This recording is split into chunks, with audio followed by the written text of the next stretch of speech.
lace up those cleats and put on those mitts. It's time for another exciting edition of our Little Yankees podcast. Stepping up to the mic, it's the OLYP team. Good morning, good afternoon, and good evening, everybody, and welcome inside another exciting edition, exciting's back, folks, of our Little Yankees podcast. I'm your host, Julian Coltree, along my co-host for tonight's big-time pod, Josh Levin. Josh, what's up, bud? Not much. How you doing? I'm doing good. We're riding duo today. Mr. Irae Sepulveda blew us off. He's at the Yankee game. We told him we wanted to come in and do maybe a little bit of a live reporter hit, see what's going on. But, you know, we'll have to see whether or not he actually comes through. It might be a little bit too tech savvy for him to figure out what he's doing at the ballpark, right? Well, we know he likes to complain, so he might find a thing or two to complain about this, and maybe that'll stop him from doing it. But he should come on if he's committed to the show. He'd come on. Wow, Josh questioning Irae's commitment to the show, which is of course very, very true considering we're talking Yanks, but he wants to go actually watch the Yanks. We are recording this on Monday, April 26th, in the midst of the New York Yankees taking on Matt Harvey and the Baltimore Orioles. At the time we're recording this, it is 1-0 Baltimore, and Matt Harvey is making the Yankees look like jokes through the first couple of innings. And maybe if Irae calls in, he can let us know what it's like going on at the game and stuff like that. But at a minimum, Josh, we do have a lot to discuss. And in the meantime, I said the key words at the beginning of it, which is exciting is back, because this time last week, me, you, and Irae sat down. We talked about the New York Yankees. We gave the state of the New York Yankees as they were under 500 and performing absolutely brutally. And we will get into everything that happened this past week. But the fact really is that at the surface, it looks like things are starting to turn around a little bit. Yeah, I mean, I would say that I don't know if they've turned the corner yet, but I think they've started to turn the corner because it's a slow process, like that ship in Egypt, right? Yeah, exactly. They had to get unbudged. Yeah. The at-bats have been better from most of the guys in the lineup. I think the lineup makes more sense in terms of how they've actually put it together, with Stanton batting ahead of Judge right now. I think, there's still some issues that we have seen throughout. I think the starting pitching has, for the most part, I mean, we did see Herman and Montgomery. Whoa! Is that Irae's music? What's Irae doing in the impact zone? Oh my God, he's connecting to the audio right now, folks. So we're going to see whether or not Irae actually can hear us, but he is popping on live. He did not connect to the audio, which is brutal, but he did connect live to us from Baltimore. So even though he can't hear us, maybe we can hear him. Well, this is all live tech in the field, folks. So we're trying to figure this out as we go while we're recording the pod and doing the pod and seeing what's what. And if it winds up working, it doesn't. And if not, then we'll just kind of figure out what's going. Because Josh, as you know, trying to get any service at all at a baseball game is impossible. Oh, he connected the audio. Irae. We got him. You guys hear me? Yeah. Wow. You What missed just my happened? impact zone joke. Wait, what? The Orioles are winning 2-0. I saw it on the TV here. So how you guys doing? How's everyone doing out there? We're doing good. We were just getting down to talk about how this podcast is a little bit less like a funeral this time around than it was last week. And now it's even more so because you're here and you're actually at a ball game. You get to go live, be in public, see baseball for the first time since 2019. Bud, how is it? Dude, guys, I got to tell you something. This is actually pretty insane to just be here right now. Yes, it's 2019 Game 5 ALCS. It's crazy, man. But right now, I think it's about to be a funeral again if these Yankees don't get it going. So I'm starting to get really pissed off again at a live event. So you're back. That's how you know you're back. Is it me or is his audio better now with him on his phone shoving his mouth up to his phone than it is at his microphone when he records? At a stadium. I said your audio is better now than it is when you're recording at home in front of your mic. All right, calm down. Maybe I should just record here dude. Also, I have to say, man, this stadium, I literally love this. It's like beautiful. I love this stadium. Like, I I mean, I don't want to shit on Yankee Stadium because I love Yankee Stadium. That's our home. But I kind of wish we could go here every day, to be honest. Oh, like, yeah, absolutely. I just love Camden Yards, man. Like, no joke. It's just a great place to watch a ball game. In my section, so they do a great job. Like, it's kind of just weird also because there's literally no one here really.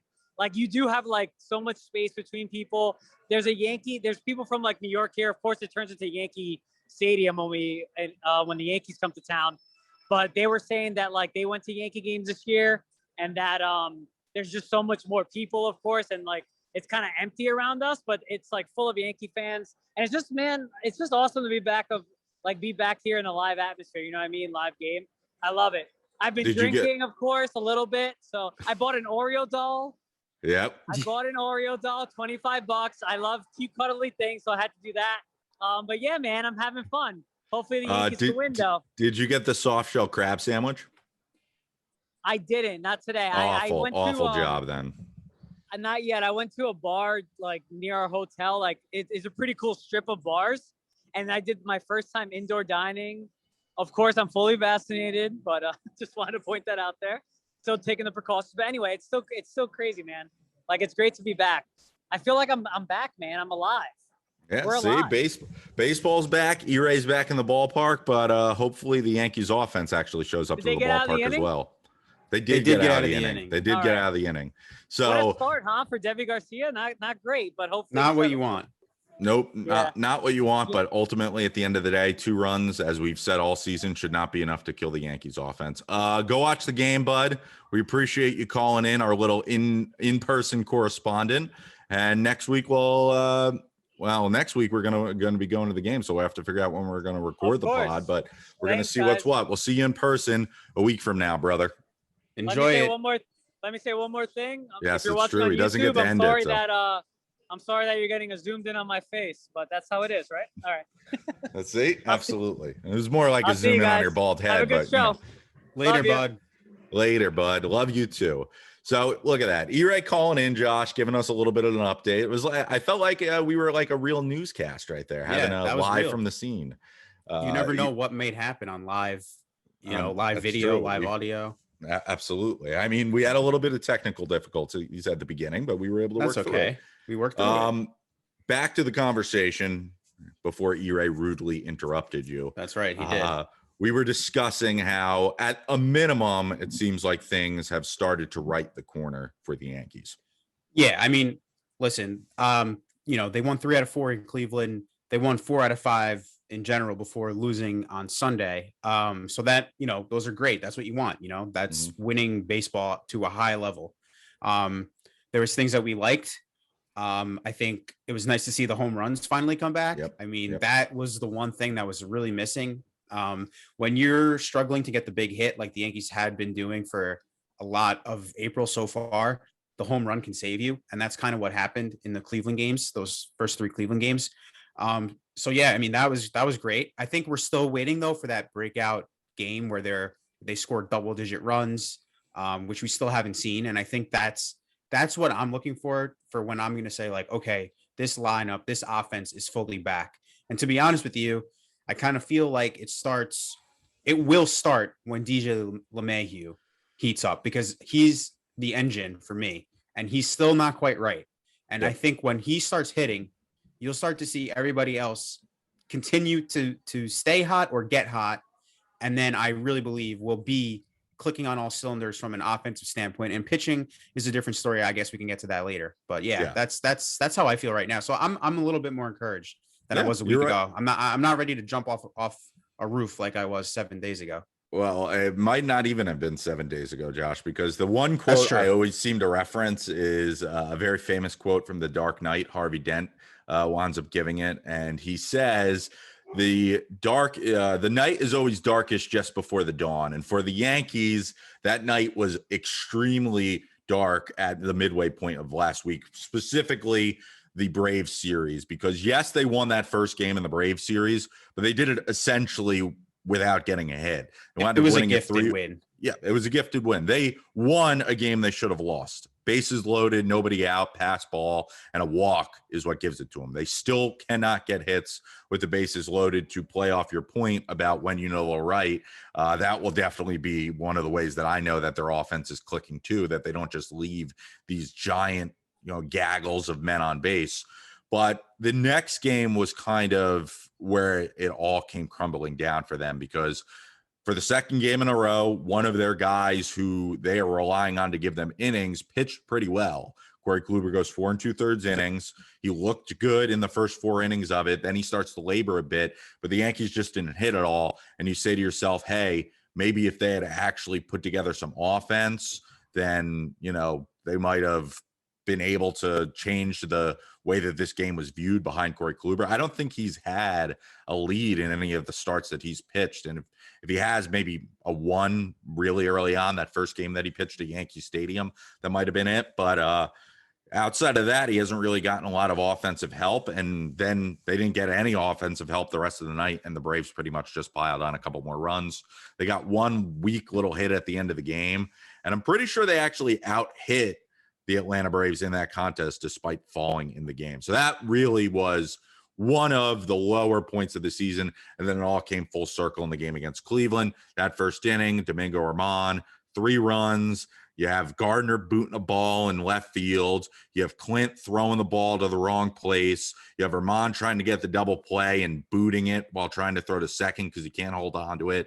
And they're down 3-0 after going meekly in the first inning. And I said to myself, and I said it on Twitter, whenever you think the Yankees have hit rock bottom, it feels like they keep saying, wait a second, we're still falling.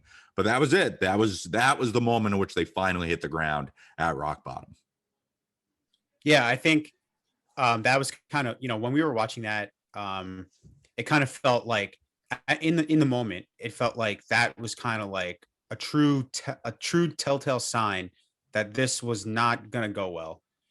Because they had come off of the rough offensive games against Atlanta, like you just detailed. That was fresh off of a sweep on Tampa Bay the previous weekend.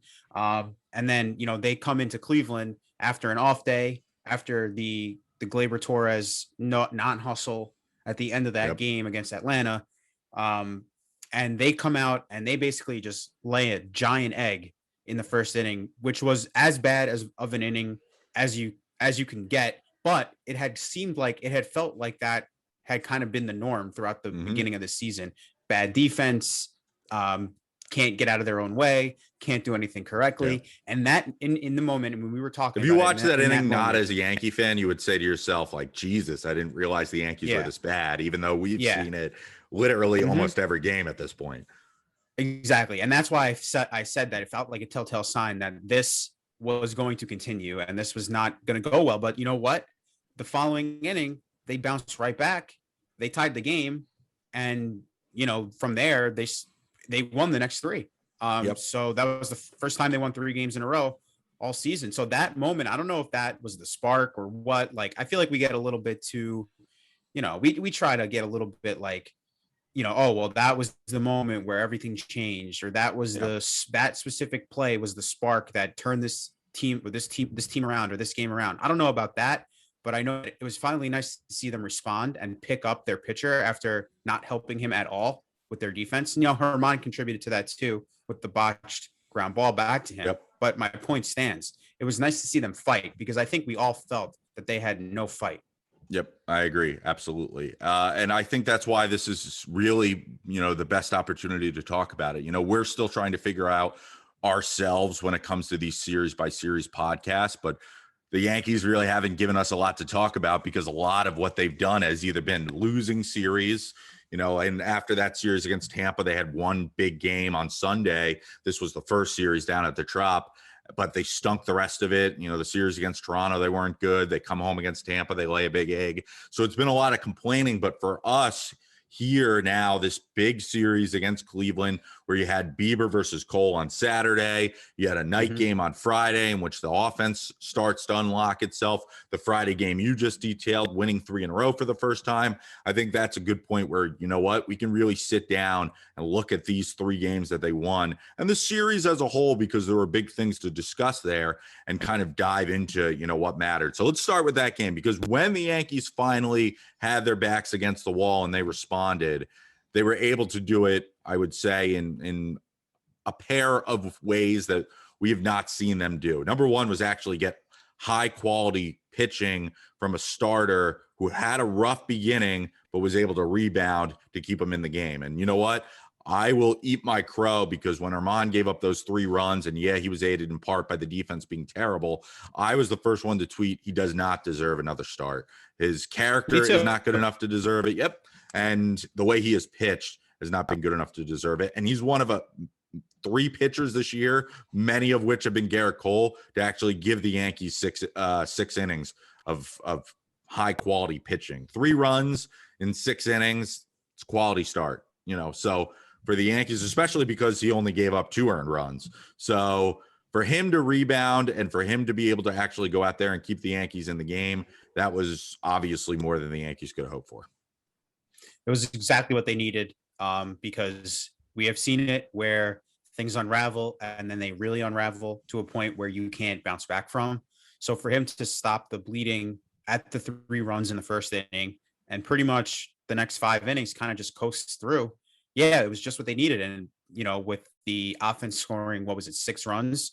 You know, you'd like to see a little bit more than that, I think, but that was more than enough with the way Herman pitched. And that's how you need to play. That's how you need to perform when you're on this sort of, not a losing streak, because they did win that at one Atlanta game, but when you're in the middle of a bad stretch, you need a pitching performance like that. And it's nice to see that come from Herman, because he's one of the guys that we've talked about over and over again that's going to have to, you know, perform at a higher level than we've seen in the past for this team to have the success we hope that they can have.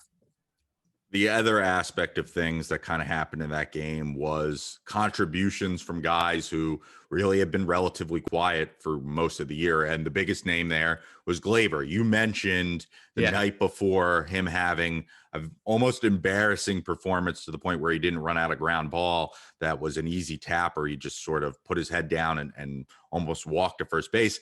That really, when you say woke up the New York media, I think that's an understatement, because you had hacks like Andy Martino tweeting about how he deserves to get sent down to the minors, despite the fact the Yankees don't even have a shortstop who could be competent enough to play in his absence. But, you know, it did wake up the critics. It woke up the New York media, and they wound up having to say to themselves, like, all right, we need to start seeing something from Gleyber, who does not look good at the plate. And you know what? He looks great. He got 3 hits in the game. He was driving the ball, but not in a home run hitting way, more of a spraying the ball to all parts of the field. He was getting singles. He was getting some doubles, and he looks really good. And you know what? We've said it before. He's the guy that we kind of want up in a big moment outside of DJ, because he's probably, unlike Stanton or Judge or Aaron Hicks, going to do more than just walk or hit a home run when he's right, at least. Absolutely. And, you know, that's a great point you make about how he came off of that disaster, which was self-inflicted. Yeah. And he ends up being the guy, you know, his hit ties the game. Right. So, yeah, I mean, he couldn't have asked for a better performance on what was it, Thursday, to get himself out of that, you know, little bad spot he was in the day before when he didn't hustle. You know, he's still not there. He still doesn't have a home run. You know, this isn't to say that he's back, but and Paul O'Neill did say that he thought if he had 1 home run that he would not be pressing so much to get a home run. Yeah, probably. I definitely buy into that. But yeah, no, I think that they as a team over the weekend, it seemed like the at-bats were a lot better. Maybe they had done some changes to the approach. We kind of discussed that last week, and we didn't like what we were seeing in terms of the way they were going up there and approaching each at bat. You know, it didn't look like anyone had a clue. It looked like people were trying to walk instead of hit. They weren't swinging at, you know, fastballs, in the strike zone. So they started doing that, which is good. So yeah, no, I think all in all, we have to be happy. It's annoying that they didn't sweep because that was a winnable game yesterday, but you can't complain when you win 3 out of 4, especially on the road against the team that does have good pitching in Cleveland. You take a 4, you're very happy. We probably would have last week. We probably would have settled for a split before the series started. So yeah, no, I mean, listen, you want to talk about yesterday though. We can talk about that because it's not all great. I mean, what happened yesterday with the management in that game? Of course, absolutely. But maybe before that though, we got to talk about Garrett Cole.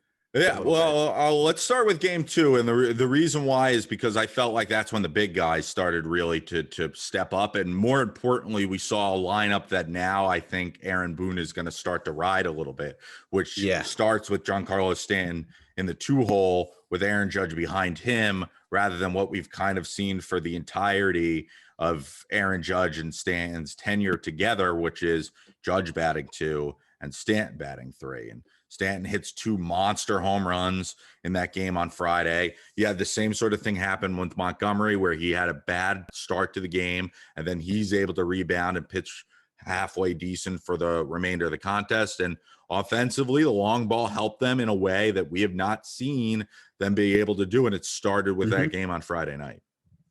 Yeah, I mean, home runs will win you games, low-scoring games. Especially this team. When the other team scores 3 runs and you hit a bunch of homers, you're going to win. That's just how it goes. I mean, I think, to talk about the pitching a little bit, Montgomery had like you mentioned, got off to a rough start, but he settled in, he gutted it out. He didn't get all the way, too deep into the game, but I think you're happy again to see somebody start poorly and then turn it around, keep the team in the game, keep the score close. The offense then from there, took care of the rest, hitting those home runs. Hicks, it's nice to see him, come alive. Rougned Odor has been a big key as well over the weekend. He had some big hits in that series in Cleveland. So yeah, I mean, these home runs, that was the thing that was missing last week. If not just last week, all season before Cleveland, to be honest, if they'd been hitting homers the way they were the last 4 games, in particular, the weekend games, we wouldn't have been sitting here talking the way we were. The home runs are the key for this team. This lineup is built to hit home runs. And if they hit them, whether they're solo shots or 2-run, 3-run homers, they'll win games. And, this was proof of it. One thing I will say that we harped on an extreme amount in the last episode, which did rear its head and it wound up being the thing that actually did Jordan Montgomery in, was Gleyber Torres's play at shortstop. He has a bad error there. He isn't able to get through the 5th inning because of that. He ends at 4 2/3 of an innings. And it actually came up today on April 26th when we were recording the podcast, because Carlos Mendoza, who, works with the Yankees infielders and stuff like that, wound up saying that, they're confident in the way that Gleyber plays shortstop. But I think the more we talk about it, the more it's obviously a story, but you can't not talk about it. The kid just has a tendency to not make good decisions at the position, which we've seen before can screw this team over. Yeah.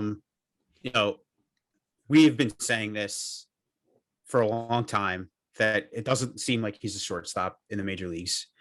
And I still feel that way. I mean, and what do you expect them to say? Of course, they're going to say they feel confident in him, and it's just a matter of. They're not going to say he was a better second baseman, even though he was. Of course not. And listen, it's his 2nd season playing shortstop in the big leagues. Last year doesn't even count as a full season, in my opinion. So there's going to be growing pains, and there's going to continue to be growing pains. But it's not like it should come as a surprise that this is going to be something that continues to haunt them all season. It's not going to miraculously get better. When Didi first came here in 2015, he got off to a miserable start defensively. I don't know if you remember, but he was, when he was traded here, we were told he was a glove guy. He didn't hit. And when he got here, he didn't hit, and he was really bad in the field. And then sort of second half of that season, it all kind of clicked. So maybe it's possible that can happen with Gleyber as he plays a full season. but I'm not counting on it. So you know what? That's just more reasons for why you need to see this team hit the ball, because those home runs, this offense is going to paper over a lot of the other issues that this team has, whether that be the defense or that be the starting pitching. So, yeah, I mean, listen, Gleyber Torres is better suited at second base, but that's not the team that was built. It's just not the way they built the roster. Yeah, absolutely. If you see me fidgeting in my chair because Josh is talking or any part of that, it's because I'm looking up at the TV that is right over me. Because as I said at the beginning of the podcast, as we're recording this, the Yankees are playing. They're currently down 2-0 to Baltimore. And Judge almost went yard, but there was a great catch by the Baltimore Orioles outfield to be able to do that. The one thing I will say, and that was a very good point, I think, about Didi, Josh, is we didn't really see Didi down in Arizona. We know what Gleyber was when he was a second baseman here. So I will fully admit that I think it's hard for me to sometimes put aside the growing pains that comes from a professional player switching positions because of the fact that we've seen what he can do when he is playing carefree with that smile that me, you, and E-Ray love to talk about. We love seeing that he plays with. So that's just, I guess, something to think about in the future for myself internally when you think about the way that he's playing and whether it's good or whether it's bad. But it's definitely worth noting. All right, let's talk about what you mentioned. Garrett Cole versus Shane Bieber in this game on Saturday. And what I will say to you is the Yankees won it. They won it 2-1, but the game itself was a game that to me really, really, hit home. I was at a barbecue with E-Ray and a couple other people. We're all vaccinated, which is the best thing. So if you are in the New York or New Jersey or anywhere listening to our podcast, go get vaccinated so you can go barbecue and do stuff like that. So and go to games like Gus and do all that stuff. So we were vaccinated. We were outside. We were watching on a TV. And I remember in the later innings when Cole was really mowing down batters, I said to E-Ray, I was like, this is going to be a game that he's going to go out there and he's going to grit it for you. And he's going to do what is necessary to will them to win this game. And they're going to get a big hit. And they did from Odor.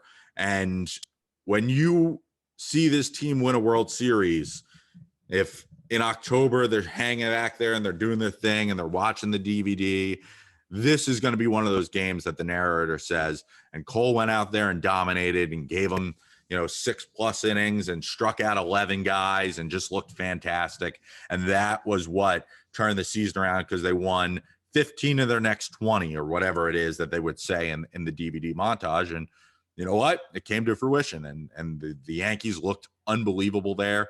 Cole, I think there were points where he didn't even look like he had his most dominant stuff. And I think he even said he was missing on a couple of things, but he still dominated the Cleveland lineup. And then you had the two big hits, Aaron Hicks getting them the home run immediately after Cole gives up the lead there in that inning. And then you have Odor, who, say what you want about him, I'm becoming an Odor guy. I know you're becoming an Odor guy. E-Ray's an Odor guy. And it's because his hits have been big. We said it before. Yeah. The Yankees need a guy who can spark them. DD back when he was here doing the running thing and the sword stuff and that crap and being hyped in the dugout. It's like that stuff that keeps a team loose, keeps a team fun. And when you see Odor clapping when he gets a hit or pimping a home run like he did against that shot he hit against Bieber, it's like that stuff is awesome, especially when the team needs to be a little bit loose. So it was good for there and the way that they were able to do it. We'll talk about their big secret weapon in the bullpen a little bit later. But the way that they were able to win that game and win 3 in a row for the first time all year, have Cole be the guy that gives it to you, it's like that's when you sort of knew, like, all right, these are the Yankees that we expected to be a force this year. Yeah. Listen, with Cole, this is a master at work. You're watching one of the best pitchers, I think, in my opinion, the second best pitcher in baseball. Yeah. The best pitcher. It was almost as good as what DeGrom did on Friday. Yeah. We're really watching somebody who's just so damn good. And you kind of just have to appreciate it every time he pitches. If you are not doing anything, you need to put the TV on, because it's must-see TV watching him. You also don't know, like, there's a possibility anytime he pitches, that he could do something special. You know, the same way DeGrom is like that, where anytime he's pitching every 5 days, there's a chance that history is going to be made. It's the same sort of thing with Cole. What I love about him is he's a psychopath. You know, when he misses a pitch, he gets angry at himself. He's so intense. You know, he struck out 11 guys in 7 innings, didn't walk anyone. What, a handful of hits? I don't remember how many exactly, but and he's getting pissed off at himself in the 6th and 7th innings when he's missing a couple pitches here and there that ultimately don't wind up costing them anything. He only gave up 3 hits according to the box score. 3 hits. So 7 innings, 3 hits, 11 Ks. No walks. No walks. And he's upset with himself during that game. And that's what we love, because this guy is just as intense as it gets. He wants to win more than anything. I mean, that's what gets you in on a guy. Yeah. So, I mean, obviously I'm in on him, but for me, my money, that was his best start as a Yankee. I know earlier in the season, he struck out 13 guys against the Orioles in his second start, but going up against Bieber head to head, I don't care what anyone says. They pay attention to that stuff. They know who the other pitcher is on the mound, and he outdueled them for the second time in a year, because he did the same thing in the first game of the wild card series last year in the playoffs. So yeah, listen, don't take it for granted when you watch this guy pitch, because he's a master at work in the prime of his career. And we're lucky enough to see him in a Yankee uniform. That leads me actually to kind of an interesting question. I saw somebody tweet it the day that he wound up pitching and was so dominant. And I thought to myself, I was like, somebody said, he is the most dominant Yankee pitcher since who? And I said to myself, I was like, all right, well, their last ace was CC, and in 2009, he was really good. But I don't know if I remember CC being this dominant. Like, he was the ace. Yeah, not for the Yankees. Like, during that run with the Brewers, those 3 months when he single-handedly carried them to the playoffs, he was that level of dominant. But during his time with the Yankees, it was like, it was good. It was ace-worthy, but it wasn't, you know, the cream of the crop that we're seeing right now. Like a guy who is just overpoweringly good. And I think the only guy I could really think of off the top of my head was probably Roger Clemens when he was here in like the early 2000s. I was curious if you had a better answer in regards to who you thought might answer that question. To be honest with you, I don't know. I mean, he's definitely, for me, CC had the bar. I know Clemens won Cy Young here. But if you go back and look at the stats, he had a couple rough seasons in pinstripes. CC did as well, obviously, but when he first got here, when he was in the prime of his career, he was as good as it gets. I mean, he wasn't winning Cy Youngs. Maybe he wasn't at that same tier as, you know, the Verlanders of the world, who seemed to win a Cy Young, you know, when he rolled out of bed in the morning. But so it's tough because the Yankees aren't they're not a pitching organization. They never have been. So I don't know. That's why when their pitchers are so good, they usually get their numbers retired. Yeah. I mean, I think he's the most dominant since CC, because they really haven't had anyone in the years in between then and now that reached this level. But he's more dominant than CC was. He's more dominant than, you know, Roger Clemens in his late 30s, early 40s. So yeah, I don't know if there was anyone in our lifetime. It's also early in the season. Last year it was only 12 games, so we got to let it play out a little bit more. But I mean, what's the bar? Here's the thing. Is Ron Guidry the bar? Well, and that's what I was gonna say. Maybe it's the stuff that your dad or my dad might talk about when it's like they remember the season in which, you know, he was just Guidry, that is, was almost unhittable, and he was striking out double-digit guys every time he went out there, and, you know, winning 20-plus games and just looking insane doing it. And the fact is, if the Yankees give Garrett Cole runs, he will win those games, and it'll look really impressive doing it. Because what was the adage? All we need is one run. Well, they gave him 2 this time out. They gave him, you know, 1 or 2 or 3 every single time out there. They could probably give him more. Game against Baltimore, they did. So it's like, if they give him a lead, odds are it's coming home. Yeah. And listen, if you have one of those guys in your rotation, you're doing good. And we're lucky enough that we can say that the team we root for has that guy. Yeah. And for my money, there's not a single pitcher in the American League that I'd rather have on my team. Nope. I agree with you 100%. All right. So the last game of that series was the only game that the Yankees lost. And it's ironic because I think it was the only game in which the Yankees actually had a lead in to start, because in all the other games they wound up going down. So it's funny that they were not able actually to come away with it. And that kind of leads us to the fact that Jameson Taillon kind of fell apart in the fourth inning. This was after he was looking really good in the first couple of innings. And then Aaron Boone, once again, proves to every single person who has eyeballs that he has no idea how to manage a bullpen. And Nick Nelson is the king of the come in and walk the guy immediately. It is every single time out there that he does it. And then it just got to the point where the Yankees were able to score some runs, but they weren't able to get the big hit later on in the contest when they were trailing. Bullpen didn't look as dominant because it was the second tier guys and not their back end of the bullpen guys who were out there pitching.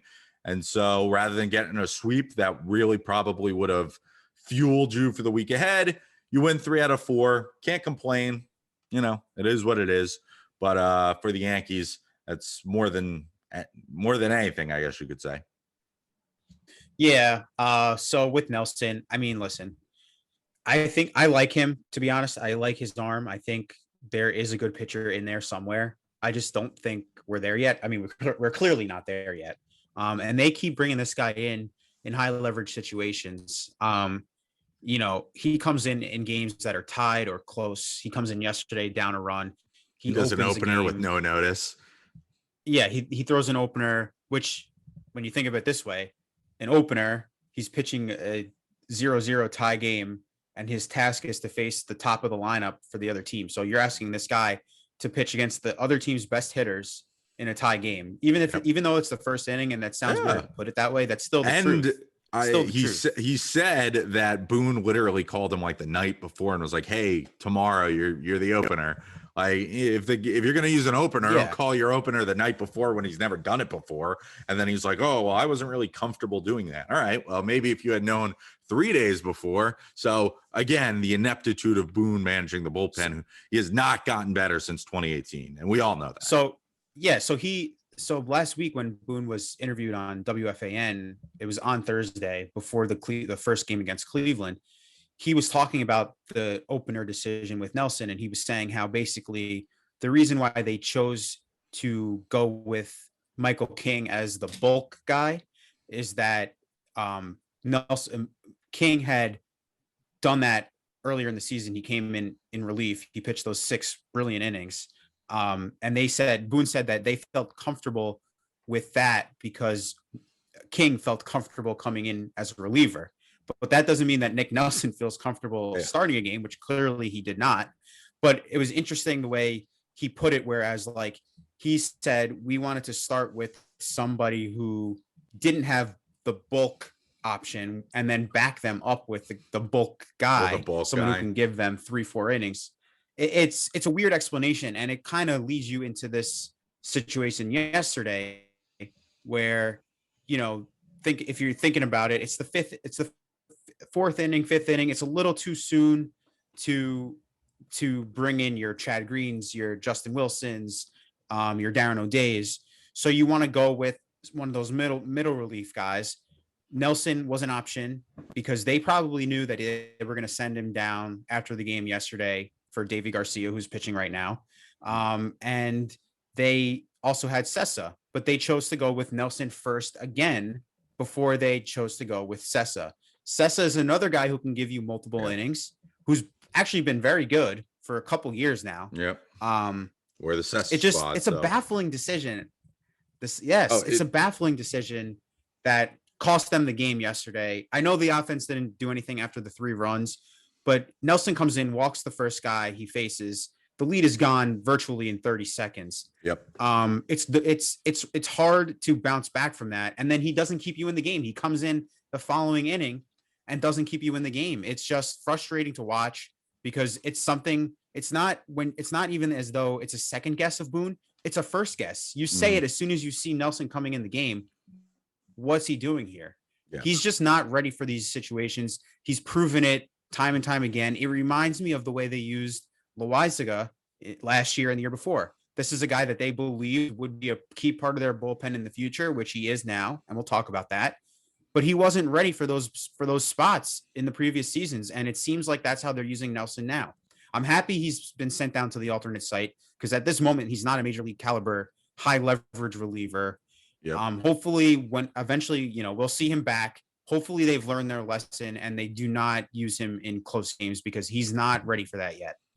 I agree. Absolutely. And let me just say the idiocy of Boone to say the thing about the bulk guys in regards to Michael King. And really, truthfully, I think that's some of the dumb idiocy of baseball in general right now. Nerds. Why do you need a bulk guy for 2, 3, 4, 5, and 6 when you can just have that guy start and then go those same 6 innings and then use your Nick Nelson in the 6th inning when you say and get him warmed up like you would normally. It makes that to me is where baseball, at least with analytics, jumps the shark, where it's like the opener was purely used by Tampa Bay because they had no starters, and then baseball tried to make it into something that it didn't need to be made into, which was strategic advantage to get out your top hitters, but no team seems to do it right other than Tampa Bay,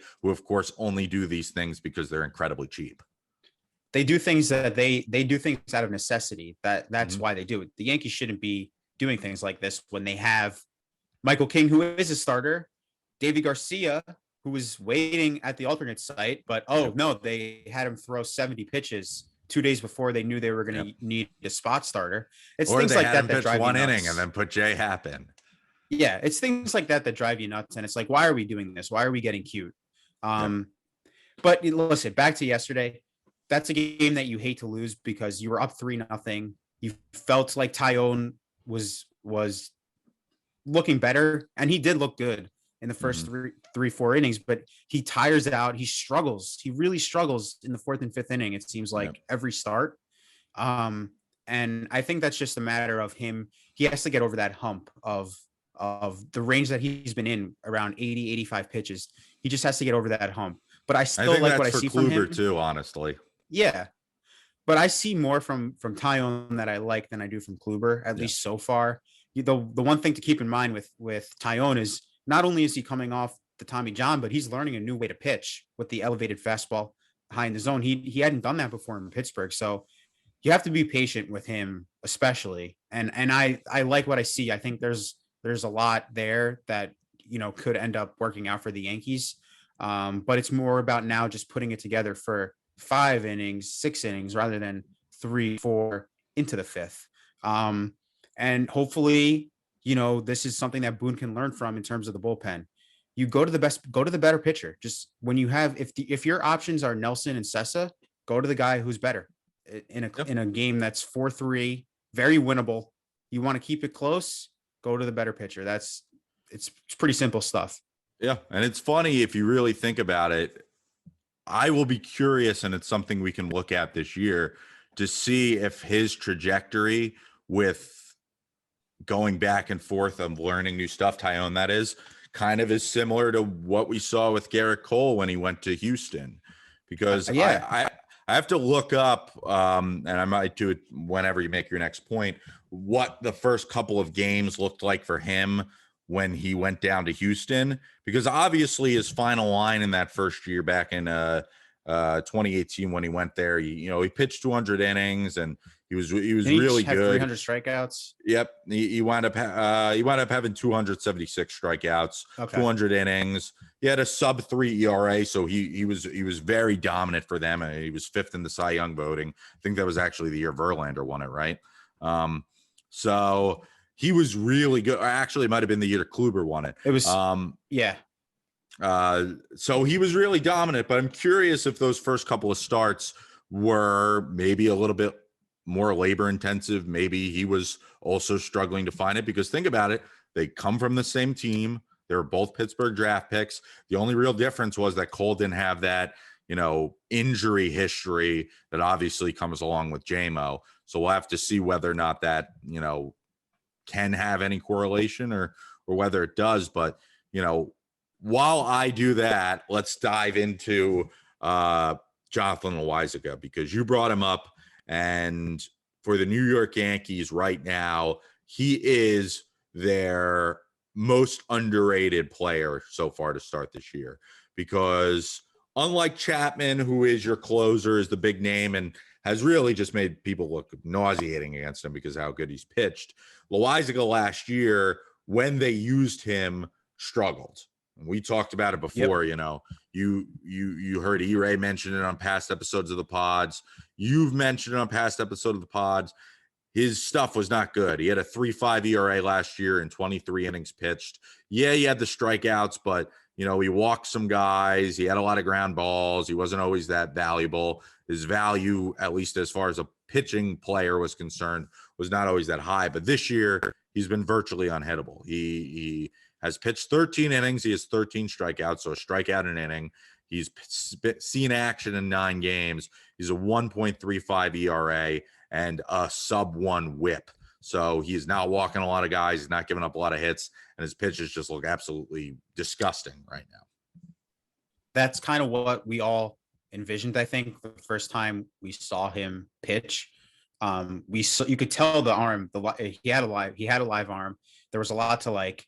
It sort of feels like a Nelson situation where they saw something and they just had to mold it into what, would end up being a valuable arm for them. And now this guy is indispensable. I kind of feel like he's having a Betances season that, like Betances had in 2014, when he really broke onto the scene and became an all-star and one of the most dominant pitchers in the entire sport. I feel like Loaisiga's had that kind of moment right now, and it was capped off by getting the save in that Saturday game, his first career save, where that kind of felt like a moment where that's either going to make or break this kid, where, we've seen him come in big situations in the past and he's not succeeded. And now he's coming in a 1-run game. He's the last line of defense in that bullpen because the bullpen had been worked so hard the previous nights. This guy is now being asked to close the game and shut it down. And, I was nervous. I had liked what I had seen, obviously, from him previous to that, but you just don't know until you see it. And, it worked out. He was filthy. It didn't, I don't know, worked out, puts it lightly. He dominated that 9th inning. He made the Indians hitters look absolutely foolish, kind of the way Matt Harvey is making the Yankee hitters look right now. Yep. But listen, this bullpen was something that I said on the episode before the season started that I was worried about because Britton was injured and Wilson was on the IL to start the season. I could not have been more wrong about that. This bullpen is absolutely ridiculous. Loaisiga is a huge, huge part of that I hope will continue. He'll continue to have this dominant season, maybe make an all-star team. And they don't even have Britton yet. And this bullpen, like you mentioned, Chapman making people look dumb with that splitter. Yeah, there's a lot to like about Jonathan Loaisiga right now. Yeah, I think, I don't know, just personally speaking, the way that I see him pitch, it reminds me, as you said, of Betances. But for the Yankees, one of the coolest things I feel like for them is they always have a dominant bullpen arm, whether it comes on around the postseason or whether it's somebody who's there all year. I mean, in 2009, maybe he wasn't dominant, but Alfredo Aceves always seemed like he was a part of the action. He was getting those wins. He was hawking everything that the Yankees were doing in 2009, and they were able to get somebody out there. For Betances, it was so big. Those years with Robertson, who they know they could bring in any situation, he was able to get big outs for them. So they're only as good, I feel, as when they have a dominant guy. Phil Hughes, of course, in 2009 was the guy who really, especially during the playoffs and that late run, was, electric and unhittable. So, for me, it's always, I guess, sort of interesting in regards to the way that the bullpen's constructed and, the way that everything goes. Now, I have Garrett Cole's 2018 game log. So those first couple of starts, we want to say what, the first 10 starts maybe. I'm looking at, what he did, and in 2018, when he was with Houston, he went 6 innings, 5 hits, 1 earned run in his first one, 7 innings, 6 hits, 3 earned runs in his next one, 5 innings, 3 hits, 2 earned runs, 6 innings, 5 hits, 2 earned runs, 5 2/3 innings, 6 hits, 2 earned runs, and then 6 innings, 4 hits, 4 earned runs. So he definitely gave up some runs in those first 5-7 starts for Houston, going from Pittsburgh and learning a completely new pitching philosophy, and then going down to Houston to become what he was now, which is, a super dominant pitcher and a guy who is the best pitcher in baseball. So, like I said, when you compare him and Tyone, thinking about, what the guys had to go through learning new pitching, I kind of agree with you. And look, if he stays healthy, if he continues to buy in, if he continues to get the opportunities every 5th day, then who knows? By the end of that season, like we said, Cole wound up having a 2.88 ERA, and he went, a bunch of starts near the end where he gave up 1 or no runs up in that inning. And if they build up his arm strength, maybe you will actually get to see that with Tyone. Yeah, I think that's a good point there about, how long did it take Cole to adapt? Obviously, Tyone doesn't have the talent that Cole does. He just doesn't have the same arm.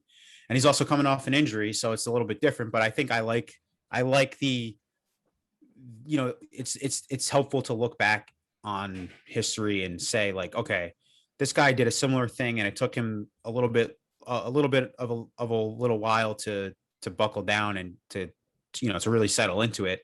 So yeah, and you just got to be patient. And I think Tyone will show us good things. We'll be happy. I think we'll be happy when the season ends with the year he had. Yeah, I agree. Absolutely. I think, truthfully, if they're able to put together some semblance of a starter, that will be good. As far as those other guys who we mentioned, it was nice. We both talked about it before to see Armand do it, but they need long-term starting pitching every single day, or else this bullpen is going to be taxed. So it was encouraging to see some guys go 6 innings. Now we want to see carry over, much like with the offense. Absolutely. I think couple of things that we're still looking for is that, like we mentioned, that breakout game from the offense where they just make it a laugher early. And I think we're also looking for maybe just a couple turns through the rotation where we see 3 of the 5 guys give you 6 innings. I think that would be great. If you can have 3 of those guys give you 6 innings every few days, you feel good about it because you also know that you have Cole. So it's still early. I know we kind of we shat on that last week when we were talking about people saying it's still early, but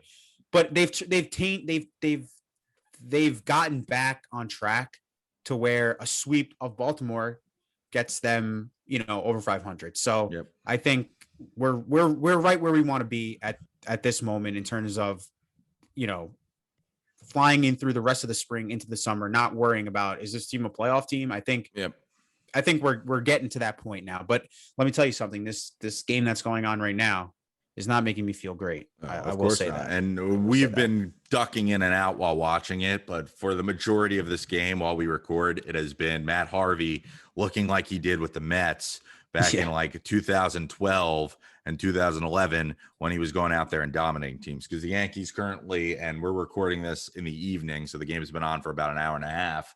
They're at the bottom of the 5th. It's 2-0 Baltimore. And the Yankees really have not been able to muster anything on offense. And Garcia's already out of the game. Yeah, they have 1 hit. Garcia's already out of the game in the bottom of the 5th. Lucas Litke is pitching for them. The way that, things sort of go with them, what I will say, Josh, is somebody said to me the other day, wow, the A's have won 13 in a row, and they have. They've looked really dominant. They've come back from that terrible, I believe, 1-8 start. But even with those 13 straight wins, they were 14-8. So they were not massively over 500. They were 6 games over 500 after winning 13 straight games. So you know what? Baseball is a marathon. But what I will also say to those people who say it's early is a bad start will screw you, by the evidence of the fact that despite winning that many games in a row, there was not that big of a margin between them going on a little losing streak and ending up back at 500. So, personally speaking, I think it can go both ways. it's right for us to think that the Yankees, who had played 100 games at that point over 2 combined seasons, were not looking the way that they needed to look offensively. And tonight, it's evident that they are still looking to work some things out of whack. Now, maybe the media won't be as up in arms if they lose tonight as they would have been if they lost last week, because they've won, 4 of their last 6 games coming into tonight's contest. They had won 4 out of 5 going into the game on Sunday. But you know what? They need to find it, and they need to go and put some of these big win streaks together, because you don't want to just float around 500, especially if you don't really know what you can afford to do as you get later on in the summer. So, I mean, that's just food for thought. And, I want to apologize for what we said last week on the podcast, because you asked me, maybe they listened to the pod, and that was the reason why they didn't stink the rest of the week. I mean, listen, they definitely know what people were saying. They're aware. So don't think that stuff doesn't matter, because it does. They know. And I don't know if it's helpful or hurtful, because maybe it does get in their heads a little bit, and it makes it a little bit harder to get out of it. But the noise is always going to be there when it comes to this team. And they're still, like we've been saying, they're still not quite right, but they're getting there. And I think, you can never, I'm not saying we were not wrong for the way we felt last week. You can't blame yourself for the way you feel in a specific moment, just because what happens a week later kind of changes the course of everything. If it's cathartic when it comes to being able to get it all out.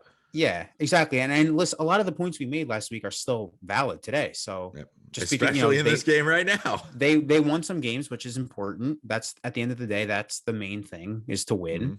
But there's still issues, and the issues are still issues. So you're right. And they're not going to go anywhere.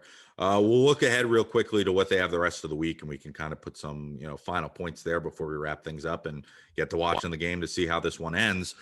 They play 3 more games against Baltimore, and then I believe they then take on Detroit at home. There's no off day in between, if you ask if I'm correct. So it's they finish up with the games Tuesday, Wednesday, and Thursday against Baltimore.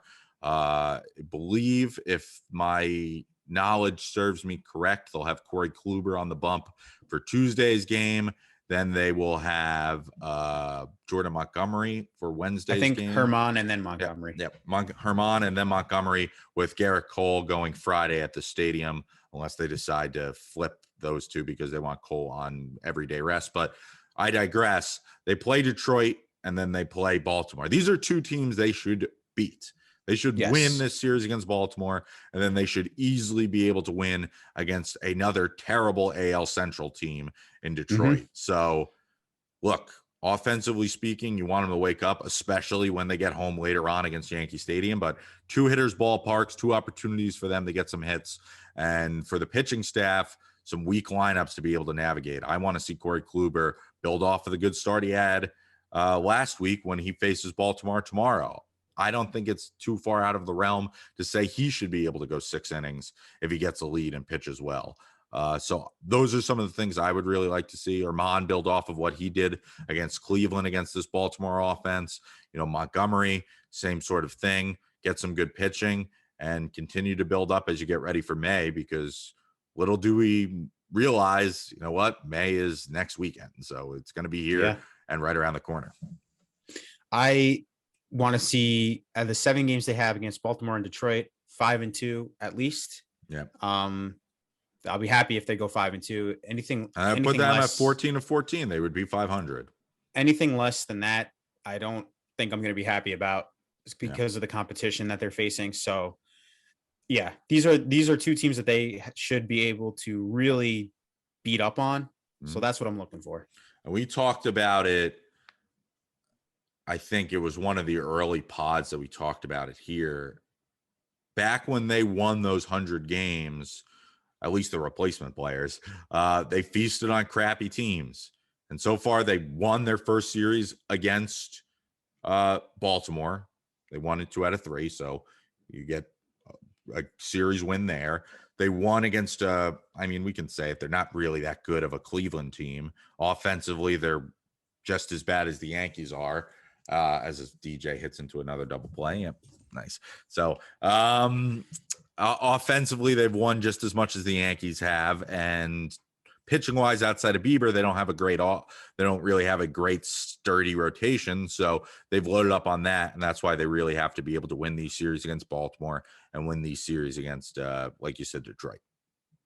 Yeah, absolutely. Yeah, I just saw the DJ double play right now. Yes, cable not great. Allows me the opportunity to watch things before the streamers do. So yes, I'm on royal airs when it boils down to it. Not great. So let's see the 6th inning.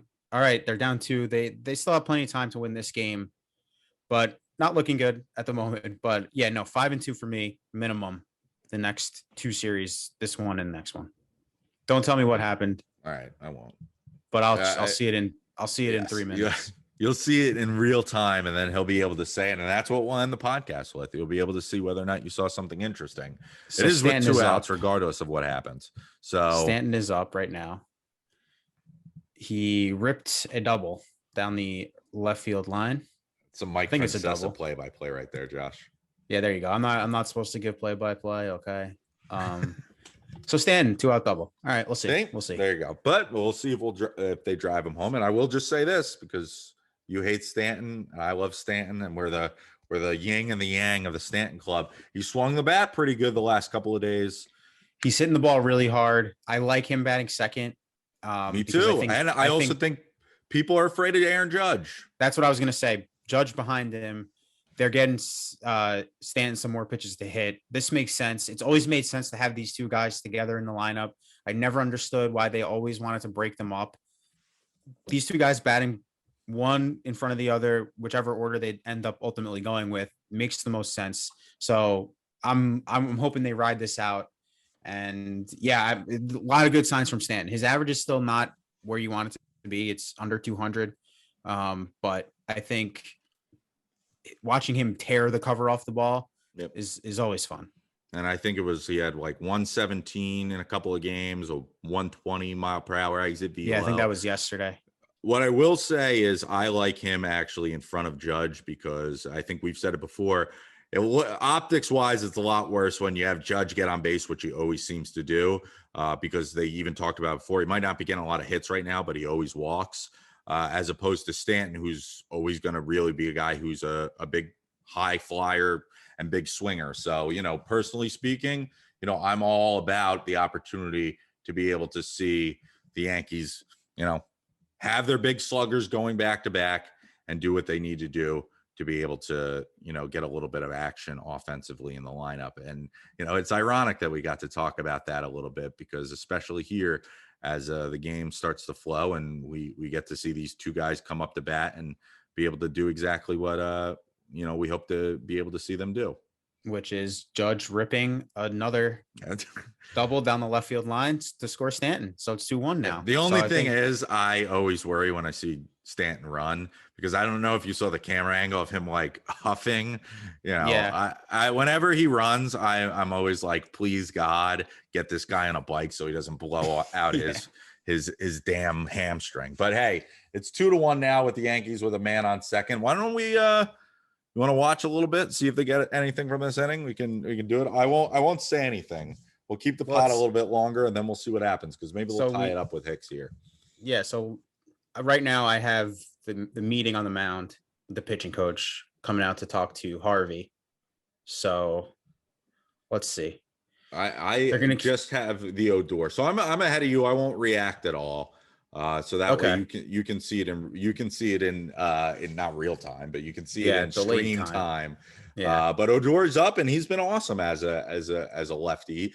Something about the 18 number, I think. Lefties wearing 18, because Didi with middle infielders, big home runs, especially in Cleveland with them in the playoffs. So he had a big opportunity there. And you know what? If he's the spark that they need, his second baseman defense might not be that great, but you expect it for what it is. So we'll see what happens.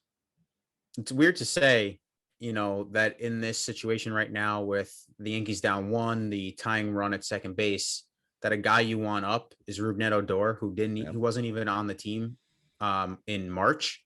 Mm-hmm. It's weird to say that, but like, you're weirdly comfortable with this right now. Yep. So I agree. It's interesting how things turn out. Yep. Baseball is a weird sport. I so agree. Let's see. Odor flies out to left. Yep. See, and All I right. think Well, they got one. You could see the way that he reacted after he hit it, that he thought it was a pitch that he had just missed, and really was. Yeah. It looked like it was just a fastball that kind of got left over the middle of the plate, but he wasn't able to do anything with it. Anyway, we'll have to see what the Yankees wind up doing in this game. We won't be able to give you the conclusion because by the time this podcast airs tomorrow, the game will have already happened. But at one point, you do know that while Josh and I were watching this, it was 2-1 Baltimore, and that the Yankees scored a run in that 6th inning. So hopefully it winds up ending with the Yankees win tomorrow. Josh, you got any final thoughts before we wrap things up here?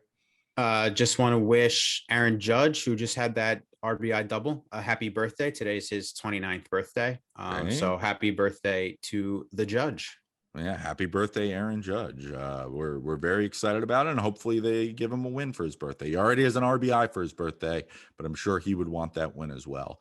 As always, folks, thank you for listening. And I'm Julian. He's Josh. E-Ray, he even called in and graced us with his presence with a little bit of a live hit. And of course, if you liked this episode of the podcast, you can find every single episode of Our Little Yankees podcast wherever you listen to podcasts. That includes Spotify podcasts, Apple Podcasts, TuneIn, SoundCloud, and really anywhere else. You can even Google Our Little Yankees podcast, and you'd be able to find a bunch of fun, interesting stuff there. And of course, you can follow our Twitter account at Our Lil Yanks Pod, OurLilYankspod on Twitter, because we tweet every episode from there. We also have our Linktree account, subscribe to there, and we live tweet every game as well. So a lot of interesting stuff that happens on the Our Lil Yanks Pod Twitter account.